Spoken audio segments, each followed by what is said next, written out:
Izi ni breaking news, ni amakuru atugeza aka kanya adashimishije habe na gato kuva mu gihugu cy'abaturanyi cy'u Burundi. Ni imbere gato rero yuko tugaruka ku makuru akomeje kuvugwa hano mu gihugu cy'u Rwanda, ni mu nyemerere gato tubanze duterera amaso mu mujyi wa Bujumbura haturutse amakuru adashimishije habe na gato.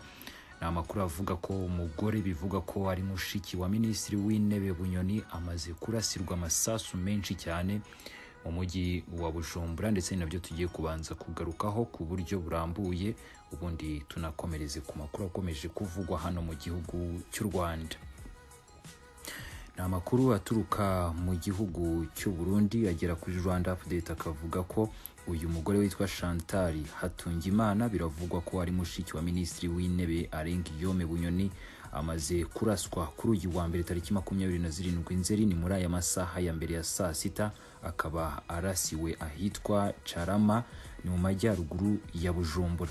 Biravugwa ko ibi byabereye mu gace ka Carama, ni muri zone Kinama mu mujyi wa Bujumbura, aho rero ngo umugabo wari ufite imbunda yo mu bwoko bwa pistoli ndetse na Kalachnikov ngo yarashe uyu mugore, maze ngarangije ahita yiruka asiga iyo mbunda nini ya Kalachnikov hasi aho ngaho.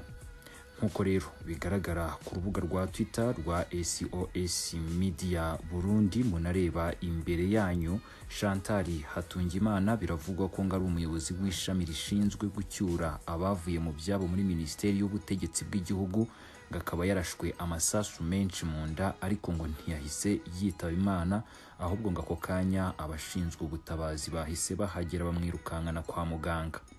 Amakuru nanone atari yemezwa neza akavuga ko Chantal ngari mushiki wa Minisitiri w'Intebe Arengiyome Bunyoni, akaba rero yarashwe ubwo ngo yiteguraga kujya ku kazi. Ngayo nguko rero reka dukomereza hano mu gihugu cy'u Rwanda nk'ibisanzwe. Bijyanye n'aya makuru rero turaza gukomeza kuyabagezaho, na cyane ko aya makuru adashimishije habe na gato yisukiranye mu bitangazamakuru binyuranye nyuma y'ibitero n'ubundi bya hato na hato bya za grenade ndetse n'iby'abitwaje intwaro bikomeje kugenda bigabwara mu gihugu cy'u Burundi. Ni mu minsi ishize umutwe wa Red Tabara urwanya ubutegetsi bw'u Burundi ukaba waragabye ibitero bitandukanye, harimo n'icyo wagabye ku kibuga cy'indege cya Bujumbura cyitiriwe Melchior Ndadaye, ndetse n'ikindi gitero iherutse kwigamba ivuga ko yishe abasirikare benshi b'Abarundi. Ibyo kandi bikaza none bikurikira ibindi bitero bya hato na hato bya za grenade berutse guterwa n'ubundi mu mujyi wa Bujumbura,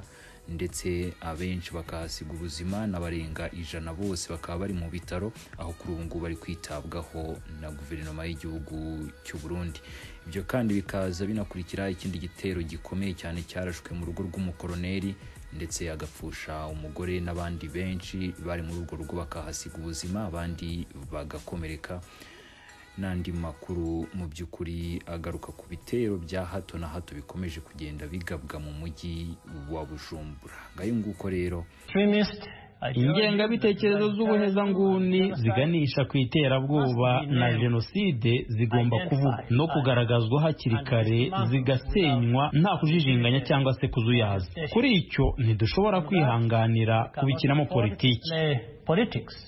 Icyakora Madame Ingabire Victoire Umuhoza akavuga ko kubyerekeye u Rwanda ikijyanye n'ingengabitekerezo ya jenoside gikwiye kwitonderwa, ntibikoreshwe mu buryo bwo kubangamira ubwisanzure mu gutanga ibitekerezo. Perezida wa Repubulika ntegeza ko yavugaga ku rwego mpuzamahanga, ku rwego rwa Afurika, ntegeza ko yavugaga nyine abahezanguni barimo barwanya muri Mozambique, ariko tugari cyane mu gihugu cyacu. Noneho mu gihugu cyacu harimo ikibazo cy'abantu bitwaza ngo abandi bafite ingengabitekerezo ya jenoside, ugasanga umuntu kubera ko atanga ibitekerezo bijyanye n'uko abona imiyoborere myiza twagombye kuyigeraho, hari ikintu cyitwa ingengabitekerezo ya jenoside cyabaye nk'inkoni yo gukubitisha umuntu. Niba uvuze barakorega mufite ingengabitekerezo ya jenoside kugira ngo uceceke kuvuga, ariko ntabwo iryo terambere rirambye nyine umukuru w'igihugu cyacu avuga muri iyo nama ntabwo dushobora kurigeraho hatabayeho ubwisanzure bwo gutanga ibitekerezo. Iyi ngingo Perezida Kagame ntiyayitinzeho cyane, ariko iri jambo yarigejeje ku bitabiriye inteko rusange ya Loni nyuma y'iminsi 2 mu Rwanda hasojwe urubanza rwa Paul Rusesabagina n'abo bareganwa. uyu ufatwa nk'uregwa mukuru yakatiwe gufungwa imyaka 25 nyuma yo guhamwa n'urukiko ibyaha by'iterabwoba bifitanye isano n'ibitera umutwe wa FLN w'impuzamashyaka ya MRCD yari akuriye wagiye ugabaka u Rwanda mu bihe bitandukanye. Ni urubanza rwakuruye impaka ku ruhando mpuzamahanga cyane cyane mu bihugu bya Leta Zunze Ubumwe za Amerika n'Ububiligi, aho uyu Rusesabagina yari asanzwe atuye mu buryo bwemewe n'amategeko mbere yo kugezwa mu Rwanda mu mpeshyi y'umwaka ushize wa 2020. Ejo kuwa gatandatu imyaka 60 yari rumanye kamarampaka itanguye. Kamarampaka yabaye ku itenekerezo rya 25 y'ukwa 9 muri 61 ikoreshejwe na ONU kuraho ubwami u Rwanda ruhitamwo inzira ya Republika. Uwo munsi harabaye n'ayandi matora ariko atajavugwa. Abanyarwanda n'abanyarwandakazi barenga miliyoni 1,300 batoye ubwa mbere na mbere inama nshingamateka, gutyo abanyarwandakazi baronka uburenganzira bwo gutora imbere y'abagore bo mu bindi bihugu bitandukanye byo kwisi. Kwera iki none ano matora y'inama nshingamateka adakoze kuvugwa hakavugwa kamarampaka gusa, nivyo mugenzi wacu Thomas Kamirindi aganira ko na Professeur Laurent Uwizeyimana, umushakashatsi mu vy'amateka n'iterambere muri kaminuza y'i Toulouse mu Bufaransa. Erega impamvu nuko byabereye umunsi umwe ariko ikintu abantu benshi bakunda gusubiramo kwibuka nuko ariho ubwami bwavuyeho. Tekereza ubutetsi bw'ubwami bwari bumaze ibinyejana 5 hanyuma bikagira gutya bikavaho, kandi ubundi baravugaga ko u Rwanda rudafite umwami. Mbese icyo gihe nta mugore ubyara, imyaka yose irapfa, inzige zigatera zikamara byose, mbese ibyago bikaze.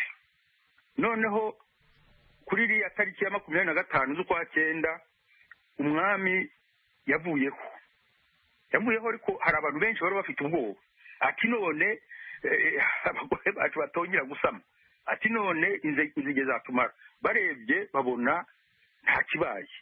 Mbese biya byo kuvuga ngo batoye abadepite byabaye nk'ikintu kidakomeye, cyari gikomeye cyane, ni ugukuraho ubwami, kuko ni ibintu byari biteye ubwoba mu Rwanda. Kandi ntimwibagirwe ko abaturage benshi bemeraga umwami nk'Imana, bamwemeraga nk'Imana.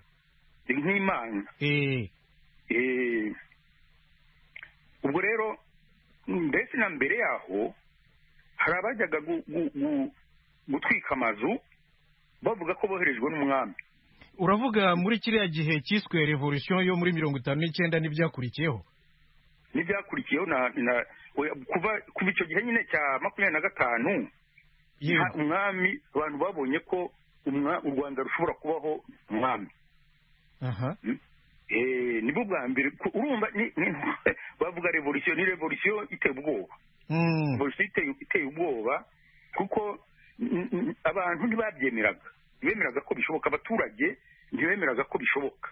Abari bazi ko bishoboka ni bariya nyine baba lideri, abanyapolitiki, kandi Nyakibanda, abenshi bize mu Kayibanda yize mu Nyakibanda, kandi Nyakibanda ni nka university, ni nkaho bize university.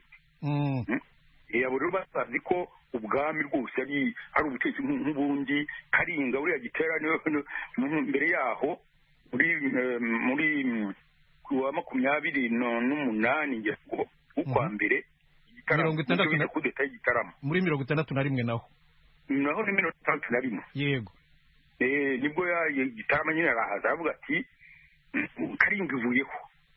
Kubona Karinga rero yavaho abantu ntibabitekerezaga ko bishoboka. Ubwo rero mu mitwe y'abanyarwanda nabyo byakubise inkuba, ntibumva ukuntu Karinga se yazimira gute. Hari ibintu nyine bitumvikana kumva ko Karinga ishobora kuba yavaho, kandi burya rero umenye ko n'umwami yimaga Karinga. Yego. Mbese Karinga ni nkaho yari hejuru y'umwami. Yego. Yari hejuru y'umwami. Nibyo bita kwima ingoma. Kwima ingoma, nicyo bitaga kwima ingoma. Ku buryo ibyo umwami yakoraga byose yabikoraga mu izina rya Karinga. Ubwo rero kugira ngo bavuge ngo byari byatangiye nyine buriya by'akamarampaka ni nko gusoza ibyatangiye igitaramo byatangiye igitaramo kuko niho nyine bavuze bati Karinga ivuyeho umwami turamwanze turashaka repubulika ati vive la repubulika igitaramo bavuze ngo vive la repubulika hakabaho repubulika asohora n'ibendera rya bwa mbere na mbere azana n'ibendera ry'u Rwanda noneho loni ituti murabikoze koze kudeta ariko tugomba kureba niba abaturage bemeye ko umwami avaho hagati aho ngaho ariko rero Professeur Uwizeyimana hagati aho ngaho ibyo ngibyo yego birabaye ariko umwami icyo gihe nawe bari baramuciye ababirigi bari baramuciye atakiri mu Rwanda nawe ubwe ku giti cye umwami Kigeli wa gatanu Ndahindurwa Jean Baptiste bari baramuciye mu Rwanda yabanje kujya muri Congo yabonye ubwigenge yagiye kubonana n'umunyamabanga mukuru wa ONU icyo gihe Ramaphosa nimba ariko yitwaga nimba nibuka neza Daga Ramaphosa yego ntabwo bamwemereye kugaruka mu Rwanda ariko nyine icyo gihe muri 60 yahise aguma mu mahanga bamwangiye kugaruka mu Rwanda ni ukuvuga ibyo byose byabaye kuri 28 y'ukwa mbere 61 Gitera avuga ngo Karinga ivuyeho Gitera hagati aho ngaho yakomokaga i Butare ubu ngubu ni mu ntara y'Amajyepfo mbese byatangiye umwami baramuciye we ntabwo bari bamuciye umva uko byagenze yagiye i Bujumbura yagiye i Kinshasa Leopoldville kuko icyo gihe yari ikiri Leopoldville yakoze amakosa menshi cyane kuko abantuza abarunari abenshi bari barahunze bari hanze hagati y'abarunari cyangwa UNAR ryari ishyaka twavuga ko ryari ribogamiye ku mwami ryari ishyaka mbese ahubwo aryo ryamutekaga kuko Kigeli ntabwo yashoboraga mbese abari bayirimo nibo batekaga Kigeli bakamukoresha ibyo bashaka nuko bamwumvisha ko kubera ko barwaniraga nyine runari yarwaniraga kubona independence ako kanya ubwigenge ako kanya ni ukuvuga ababirigi bakagenda bakavuga ngo nyine ngo ni abakoro mbese ngo batugize abaja we rero batanga ntuze itegeko ko abarunari batajya mu matora ya komine yabaye muri 60 batanga itegeko ko batajya Kigeli nyine arabyemeza noneho ajya i Kinshasa Leopoldville agiye kubona udaga Ramaphosa wari secrétaire général wa Loni akamuha ibyifuzo bya mbese ibyo abarunari bashakaga ubwo rero ni ikosa rikomeye kubera ko ntabwo yari afite uburenganzira bwo kujya kuvugisha abantu bo muri Loni atanyuze ku ntuza atanyuze ku Bubiligi atababwiye ubwo mbese amakosa bakoze ni menshi ariko rero yego Kagame arayavuga yose yego ariko rero nanone kuvuga ngo yarenze ku babirigi ahubwo ababirigi bamuhoye ubusa kubera ko nyine u Rwanda rwarindagizo Loni yari yarafashe icyemezo cyo kuba ariyo iyobora u Rwanda ariko kubera ko mu bintu bya diplomasi sinzi uko biba bimeze ntabwo ONU ifite souveraineté mbese ifite organisation ifite uburyo yubatse mbese ubutegetsi bw'igihugu noneho iravuga iti mwebwe Ubirigi tubahaye u Rwanda n'u Burundi nimugende muturebere u Rwanda ruhindagizo gutyo none se ubwo ngubwo umwami Kigeli wa gatanu mu by'ukuri bw'ikosa yakoze n'iriye kandi nyir'u Rwanda yari Loni mu by'ukuri yego ariko Loni yari yabwiye Ababirigi ko aribo bagomba gutegeka u Rwanda bakarujyana kuri independence reka si u Rwanda gusa n'u Burundi hari za Togo hari igipande cya Kameruni mbese ibihugu na Tanganyika Tanganyika yaje kuvamo Tanzania ifatanya na Zanzibar ibyo bihugu byose byafashwe mu ntambara ya mbere y'isi kandi byari koloni y'Abadage babihaye babihaye noneho rero bakavuga bati abategetsi basanzwe bo mu gihugu bo ntabwo oni yavuganaga nabo, yavuganaga n'Ababiligi cyangwa se Abadage nako cyangwa se Abongereza yego nibo yari yohereje. Ubwo rero Kigeli yagiye nyine Kinshasa akora ikintu cya memorandumu kivuga nyine ko Ababiligi kiba tukagura ngo ni bateranya Abanyarwanda baratuma basubiranamo, bakoresheje kudeta nyine avuga biriya bya Gitarama ko bakoresheje amatora atanyuze mu bintu byinshi muri iyo memorandumu nyine. Nuko Ababiligi rero barakaye bamutubira mu nama yagombaga kuba mu Bubiligi, yanga kujyayo.